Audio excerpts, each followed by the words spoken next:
सच बताना दिल पे हाथ रख के बच्चों, क्या डर लग रहा है? एग्जाम के अब कुछ ही दिन रह गए।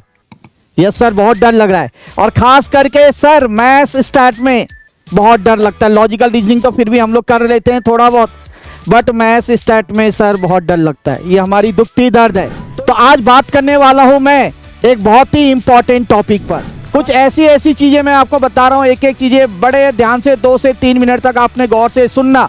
वो इंपॉर्टेंट चैप्टर्स, वो इंपॉर्टेंट टॉपिक्स एक एक करके मैं स्टैटिस्टिक और मैथ्स के अंदर डिटेल में फ्री में बता रहा हूं आप लोग को। क्या क्या फोकस करना है, क्या क्या चीज ध्यान रखनी है, सारी चीज एक एक करके। तो चलिए स्टार्ट करते हैं।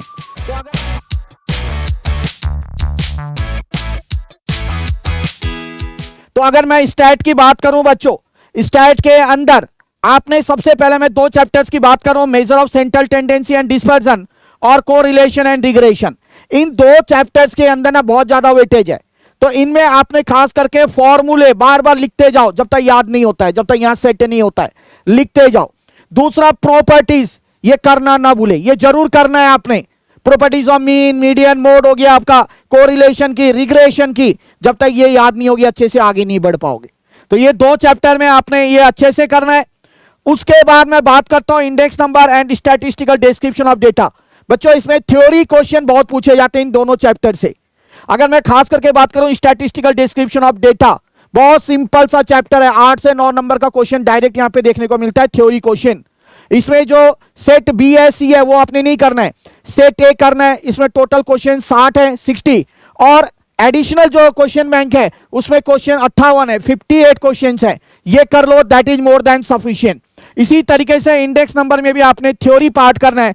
अगर आप कर जाते हैं ना तो मैं गारंटेड के साथ कहता हूं 40 में से आपके 30 से 35 नंबर तो पक्के हैं। मानेंगे ना मेरी बात? अब आते हैं बच्चों मैथ्स के अंदर। मैथ्स के अंदर आपने 2 चैप्टर देखना है बस, time value of money, ratio, proportion, indices and log. Time value of money के अंदर सिंपल इंटरेस्ट का फॉर्मूला पढ़ लो, कंपाउंड इंटरेस्ट का कर लो, एन्युटी के अंदर जो आपका रेगुलर एन्युटी है, एन्युटी ड्यू है, बस इतना कर लो, दैट इज सफिशिएंट, है ना। 14 से 16 नंबर डायरेक्ट क्वेश्चन देखने को मिलता है, कम से कम 10 से 12 तो आप कर ही लोगे, इतना गारंटेड है बच्चों। उसी तरीके से रेशियो, प्रोपोर्शन, इंडिसेस, लॉग, बहुत इजी चैप्टर है बाबा ये सारा। इसके अंदर सिर्फ प्रॉपर्टीज पढ़ो, इनके जो लॉज हैं वो पढ़ो, और क्या है फॉर्मूलेज जो है इनके, प्रॉपर्टीज हो गए, रूल्स हो गए, लॉज हो गए, जो फॉर्मूले हैं, बस ये 4 कंसेप्ट इसमें पढ़ लो तो ये सारे क्वेश्चन कर पाओगे।